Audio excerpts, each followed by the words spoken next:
तो friends, welcome to my channel. Hello शिक्षक। आज हम स्टार्ट करेंगे आपके सीटेट की ईवीएस की क्लास, जिसमें आपको बहुत ही बेहतरीन तरीके से आपको हैंड रिटन नोट के साथ बहुत ही डिफरेंट कुछ सीखने को मिलेगा। अगर आप पहले भी सीटेट की तैयारी कर चुके हैं या आप कोई नए सीटेट की तैयारी करने वाले हैं, तो आपके लिए ये क्लास बहुत ही हेल्पफुल होने वाली है। तो चलिए स्टार्ट करते हैं अपनी आज की क्लास। सबसे पहले हम डिस्कस करेंगे आपका सिलेबस, और आपके सिलेबस में ही आपको इतना क्लियर कर देंगे कि आपको क्या पढ़ना है, क्या नहीं पढ़ना है, और किस तरह से आपके सिलेबस से ही 1-2 मार्क्स आपके क्लियर हो जाते हैं। तो सबसे पहले आपको क्या करना है, अपने नोट्स में आपको स्टार्ट करना है लिखना कि आपका सीटेट का जो ईवीएस का पेपर होता है वो कितने मार्क्स का होता है। तो आपको बता दें, आपका 30 मार्क्स का पेपर होता है, जिसमें से आपके 15 क्वेश्चन आपके विषय वस्तु यानी कि आपका कंटेंट बेस होता है, और आपका 15 जो क्वेश्चन होते हैं वो आपके शिक्षण पर यानी कि आपके पेडागोजी पर आधारित होते हैं। तो ये आपके टोटल कितने मार्क्स के हो गए? ये टोटल आपके 30 मार्क्स के हो गए। उसके बाद आज हम डिस्कस करेंगे कि हमें शिक्षण में क्या पढ़ना है, हमें अपना विषय वस्तु में कितना कंटेंट पढ़ना है, इन सभी को आप डिटेल में समझ लीजिए। उसके बाद आपका जो सब्जेक्ट है, उसका नाम क्या है, सबसे पहले आपको ये पता होना चाहिए, क्योंकि आपका एक क्वेश्चन डायरेक्ट यहीं से बन जाता है और आपके एग्ज़ाम में हर 1-2 साल में पूछा भी जाता है, क्योंकि बहुत सारे बच्चे पढ़ते तो हैं लेकिन उनको क्लियर नहीं रहता है कि उनके सब्जेक्ट का नाम क्या है। तो यहाँ पे सबसे पहले यही पूछ लिया जाता है कि आपके संप्रेषण ईवीएस का क्या है, यानी कि आपके ईवीएस का जो फुल फॉर्म है वो क्या है? पर्यावरण अध्ययन है या पर्यावरण विज्ञान है, यानी कि आपका इन्वायरमेंटल आपका साइंस है या इन्वायरमेंटल स्टडी है। तो आपको पता होना चाहिए जो हमारा कोर्स है, जो हमारा सब्जेक्ट है, जो हम पढ़ते हैं अपना सीटेट में, वो हम अपना पर्यावरण अध्ययन पढ़ते हैं। इसलिए आपको कहीं भी पर्यावरण आपको विज्ञान मिले तो आपको नहीं सही करना है, आपका आंसर क्या जाएगा? पर्यावरण अध्ययन के साथ। इसलिए आपको सबसे पहला आपको पता होना चाहिए कि आपके सब्जेक्ट का सही नाम क्या है, आपको क्लियर होना चाहिए, क्योंकि आपका एक क्वेश्चन आपका यहीं से तैयार हो जाता है। तो आपको हेडिंग क्या डालनी है? आपको हेडिंग डालनी है पर्यावरण अध्ययन। उसके बाद आपका जो सिलेबस है वो 2 पार्ट में बटा हुआ है, एक विषय वस्तु का और एक आपका शिक्षण में। तो सबसे पहले हम जो डिस्कस करेंगे वो आपके विषय वस्तु को डिस्कस करेंगे कि कौन-कौन से पॉइंट होते हैं, कैसे हमें कवर करना है। उसके बाद फिर हम पेडागोजी को पढ़ेंगे। तो विषय वस्तु में हमें सबसे पहले जो पढ़ना है वो परिवार एवं मित्र पढ़ना है। परिवार एवं मित्र को भी 4 भागों में बांटा गया है, जिसका नाम है संबंध, उसके बाद कार्य एवं खेल, पशुएं और पौधे। ये 4 पार्ट आपसे पूछा जाए तो किसके हैं? ये परिवार एवं मित्र के हैं। परिवार एवं मित्र क्या है? मेन आपका टॉपिक है, कह लीजिए आपका यूनिट है विषय वस्तु का। उसके उप टॉपिक कौन से हैं, यानी सब टॉपिक कौन से हैं? आपके संबंध है, कार्य एवं खेल हैं, पशुएं हैं और पौधे हैं। उसके बाद आपका जो सेकंड टॉपिक हमको पढ़ना है वो भोजन हो गया आपका। फिर आपको थर्ड पढ़ना है आपका विषय वस्तु में आश्रय हो गया। जल से संबंधित हमें सारा कंटेंट कवर करना है। यात्रा, आपका यात्रा में क्या यूज होता है, किस तरह से होती है, जिससे जितने भी आपके इससे रिलेटेड आज यात्रा से क्वेश्चंस बनते हैं, टॉपिक बनता है, इन सभी टॉपिक को हमें डिटेल में कवर करना है। और आपका जो छठा आपका जो टॉपिक है विषय वस्तु का, वह है हम जो सोचते हैं और हम जो करते हैं। तो यहाँ पे ये आपका जो सिलेबस है ये विषय वस्तु का है, लेकिन आपका सिलेबस से भी आपका एक क्वेश्चन यहाँ पे तैयार हो जाता है, वो आपको यहीं पे हम पढ़ा देंगे, ताकि आपको अपना सिलेबस क्लियर रहे और आपके सिलेबस से ही 2-3 क्वेश्चंस पूछे जाते हैं। अगर आपने सीटेट की तैयारी की है और अगर आप नए हैं सीटेट में, तो आपके लिए ये बहुत ज़रूरी है जानना, क्योंकि हर कोई नहीं बताता है, क्योंकि लेकिन आपके एग्जाम अगर प्रीवियस ईयर क्वेश्चन सॉल्व करेंगे तो आपको ये क्वेश्चन जरूर देखने को मिलता है। कभी कभी एग्जाम में पूछा जाता है कि आपके थीम कौन से हैं, जैसे आपके 4 टॉपिक दे दिए, यानी कि 4 टॉपिक में से आपके 3 टॉपिक थीम के दे दिए और पूछ लिया इसमें से सब थीम यानी कि उप आपका जो उप थीम है क्या है।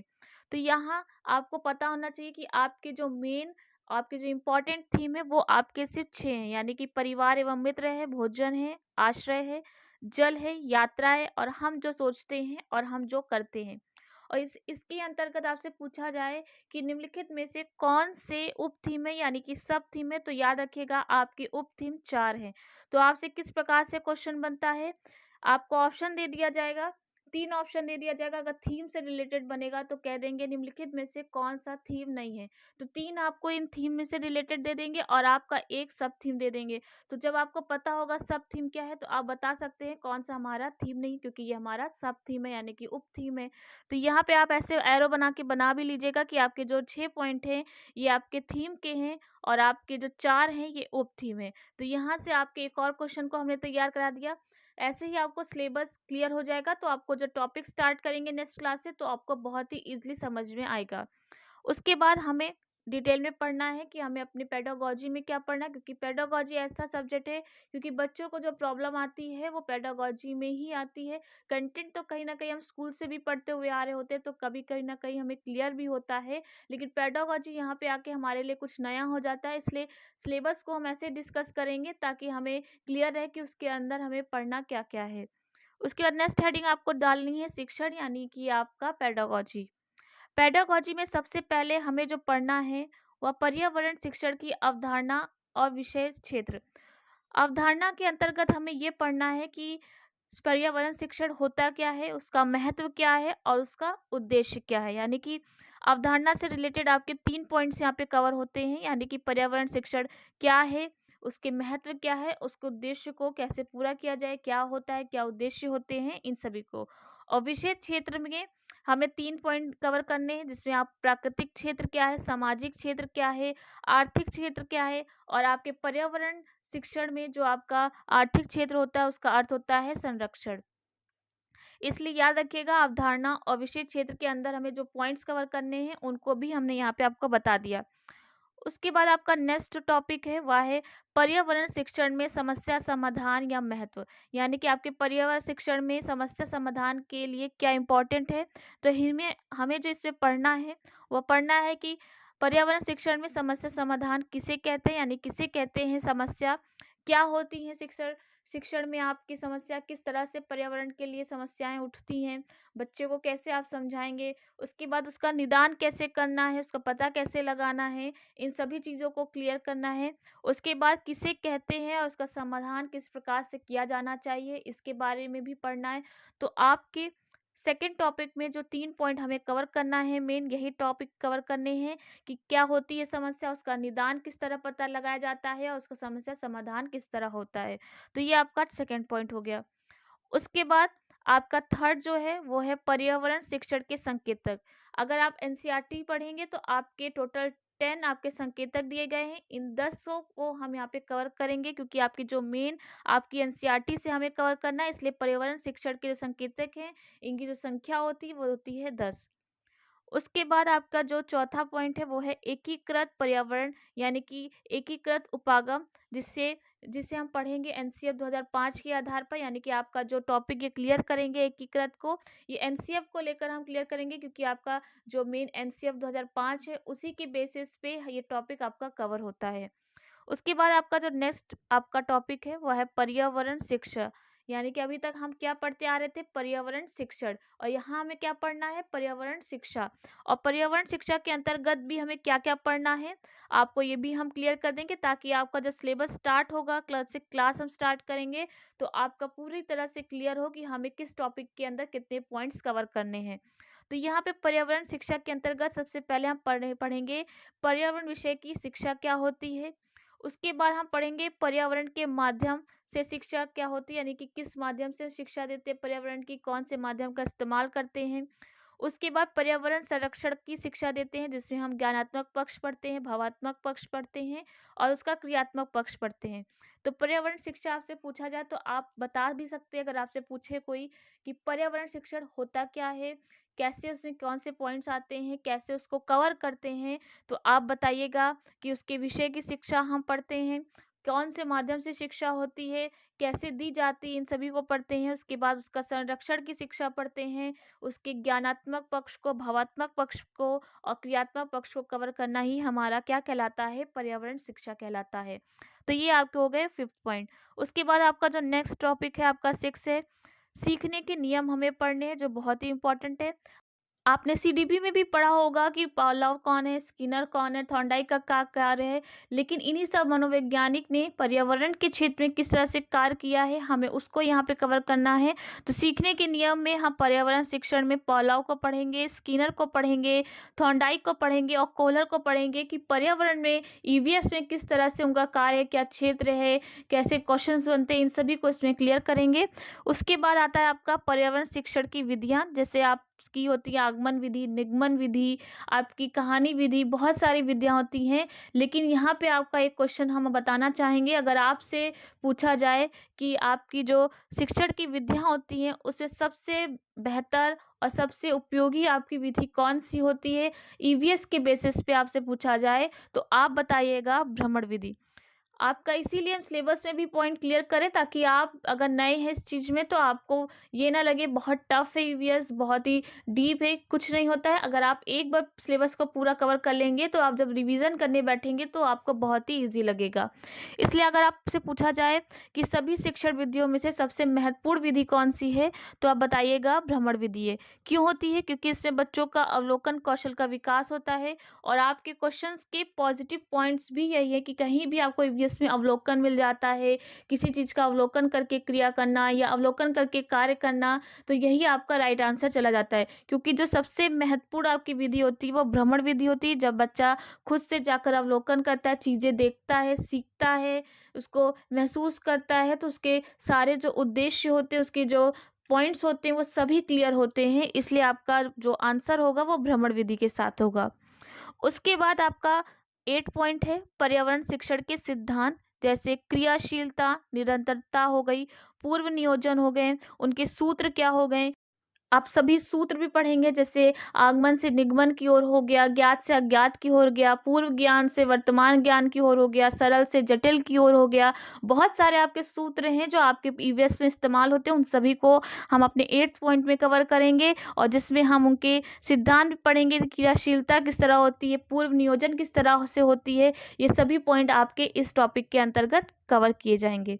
उसके बाद आपका जो नेक्स्ट टॉपिक आता है 9 टॉपिक, इसमें क्या है आपका कि पर्यावरण शिक्षण की सहायक सामग्री कौन कौन सी होती है, यानी कि आप जो मॉडल का इस्तेमाल करते हैं या किसी टीएलएम का इस्तेमाल करते हैं, तो सहायक सामग्री क्या है। तो आप सभी ने 3 सहायक सामग्री पढ़ी होंगी, श्रव हो गया, दृश्य हो गया, शब्ददृश्य हो गया। लेकिन यहाँ पे आपके इन तीनों से क्वेश्चन एग्जाम में नहीं बनते हैं। क्वेश्चन कहाँ से बनता है आपको हम ये बताएंगे। आपने श्रव्य आपने श्रव्य अपना पढ़ा होगा कि श्रव्य शिक्षण सामग्री क्या होती है, जैसे रेडियो हो गया जो हमें सिर्फ सुनाई देता है, दृश्य हो गया जो हम देख के सीखते हैं, मॉडल हो गया, और शब्द दृश्य हो गया जैसे मल्टीमीडिया हो गया, आपका टीवी हो गया, आपके आपके कोई भी ऐसी चीज़ है जिससे हम देख भी सकते हैं, सुन भी सकते हैं, वो क्या आएगा आपका श्रवदर्शी में आएगा। तो ये 3 पॉइंट ऐसे हैं जो आपके ईज़ी हैं, इसीलिए इन तीनों पॉइंट से आपके क्वेश्चन नहीं बनते हैं। आपके जो क्वेश्चन बनते हैं सबसे ज़्यादा बनते हैं आपके 4th पॉइंट से, जिसमें आपको पढ़ना क्या है, क्रियात्मक आपका शिक्षण पढ़ना है, सहायक सामग्री जो आपको वास्तविक परिवेश से जोड़ के पढ़ाता है कि बच्चा जब खुद से करता है कैसे क्रिया करके आप शिक्षा दे सकते हैं, कैसे बच्चों को भ्रमण पे ले जा सकते हैं, कैसे खेल के मैदान में बच्चों को करके सिखा सकते हैं, कैसे अवलोकन के द्वारा बच्चों को सहायक सामग्री का इस्तेमाल करा सकते हैं। तो आपसे जो क्वेश्चंस बनेंगे वो आपके पॉइंट 4 से बनेंगे, इसलिए याद रखिएगा हम सारे पॉइंट पढ़ेंगे, लेकिन आपका जो डीप और इम्पोर्टेंट पॉइंट है वो आपका 4th पॉइंट है। उसके बाद आता है आपका नेक्स्ट आपका 14 पॉइंट, यानी कि सीसीई यानी कंटिन्यूअस कंप्रेसिव इवोल्यूशन, यानी कि मूल्यांकन करना। उसके अंतर्गत बहुत ही इंपॉर्टेंट है, आपका हर बार क्वेश्चन पूछा जाता है पोर्टफोलियो से। पोर्टफोलियो क्या होता है, बच्चों का एक डेटा होता है जो बच्चों की पूर्व डिटेल्स और वर्तमान डिटेल्स को सारी उसमें फिल की जाती है, सारी उसमें कलेक्ट करके रखी जाती है, ताकि कोई भी नया पर्सन आए तो बच्चे के बारे में जान सके। तो पोर्टफोलियो पढ़ेंगे, आकलन पढ़ेंगे, जिसमें हम आकलन के लिए, आकलन क्यों होता है, सीखने का आकलन के समान किस प्रकार होता है, इन सभी को हम तीनों को कवर करेंगे यहाँ पे। तो यहाँ पे ये दोनों पॉइंट ऐसे हैं, अगर आप प्रैक्टिस जब करेंगे आप प्रीवियस ईयर का तो देखेंगे कि पोर्टफोलियो से भी आपका क्वेश्चन पड़ता है और सीखने के आकलन से भी आपका क्वेश्चन बहुत ज़रूरी बनता है। इसलिए आपका सीसीई कहीं ना कहीं मूल्यांकन आपका बहुत इंपॉर्टेंट टॉपिक हो जाता है।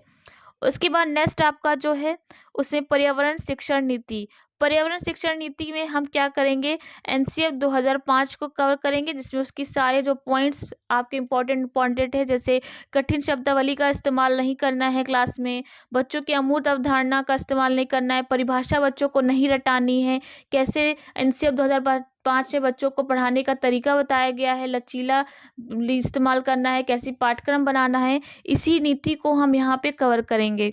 उसके बाद आपका जो पॉइंट आ जाता है लास्ट और इम्पॉर्टेंट पॉइंट, जो हमें पेडागोजी में पढ़ना है कि पर्यावरण शिक्षण की समस्याएं क्या हैं, यानी कि किस तरह से बच्चों की समस्याएं दूर करनी है, शिक्षक केंद्रित के दोष क्या है, क्यों शिक्षक केंद्रित को नहीं माना गया, बाल केंद्रित पे क्यों फोकस किया गया है, बालक का स्तर किस तरह से बच्चों को ध्यान में रख के पढ़ाया जाए, कैसी समस्याएं आ जाती है अगर बालक को हम सभी को समान स्तर में रख लेते हैं, टीएलएम का अभाव अगर होता है, बच्चों को अगर मॉडल से ना पढ़ाएं, बच्चों को सिर्फ बोल कर पढ़ा ले, तो बच्चों को कितना समझ में आता है, कैसे प्रॉब्लम होती है, क्यों होती है, क्या नहीं होती है, पॉजिटिव पॉइंट्स क्या है, उनके नेगेटिव पॉइंट्स क्या हैं, इन सभी को हम यहाँ पे कवर करेंगे। तो ये है आपका ईवीएस यानी सीटेट का आपका सिलेबस है। इतने ही पॉइंट्स आपको एग्जाम में कवर करने हैं। अगर आपने इतने टॉपिक्स पढ़ लिए, एक बार अगर आपने पढ़ लिया, तो आपके 30 में से 27 पॉइंट्स यानी कि 37 नंबर आपके कहीं नहीं जाएंगे, क्योंकि हमको आपके इतने अच्छे से डिटेल्स से आपको सिलेबस भी क्लियर कर दिया है, सिलेबस में कैसे क्वेश्चन बनते ये भी बता दिया है। बस आपको क्या करना है, आपको आज की क्लास में सिलेबस नोट कर लेना है, फिर जब नेक्स्ट क्लास में आएंगे तो आपके सबसे पहला जो टॉपिक है आपका परिवार एवं मित्र और उसके जो 4 उप थीम है, इन सभी को हम कवर करेंगे। उसके बाद एक एक टॉपिक को हम डिटेल में कवर करेंगे, ताकि आपको जितना समय मिल रहा है उतने समय में अपने आप को अच्छे से तैयार कर लीजिए, क्योंकि यहाँ पे बहुत सारे बच्चे होंगे जो 1 मार्क से 2 मार्क से रह गए होंगे, या उन्होंने तैयारी की गई होगी लेकिन उनको नहीं पता उनकी तैयारी में क्या कमी रह गई है, या आप फर्स्ट टाइम जा रहे हैं तैयारी करने, क्योंकि आपकी जो बिहार शिक्षा भर्ती है, देख रहे हैं कितनी तेजी से भर्ती हो रही है, और आपकी जो भर्ती आने वाली है कहीं ना कहीं नवंबर तक आपकी डिटेल्स भी आ जाएंगी, आपकी वैकेंसी भी आ जाएंगी, इसलिए आपके पास सीटेट क्लियर बहुत इंपॉर्टेंट है। इसलिए आपको सीटेट कहीं ना कहीं इस बार क्लियर करना ही करना है, इसलिए आप तैयारी में लगे रहिए, हम आपकी बहुत अच्छे से तैयारी कराएंगे। अगर आपको वीडियो अच्छा लगा हो, समझ में आया हो, तो कमेंट, लाइक, शेयर करना ना भूलिएगा। आज के लिए आपको थैंक यू।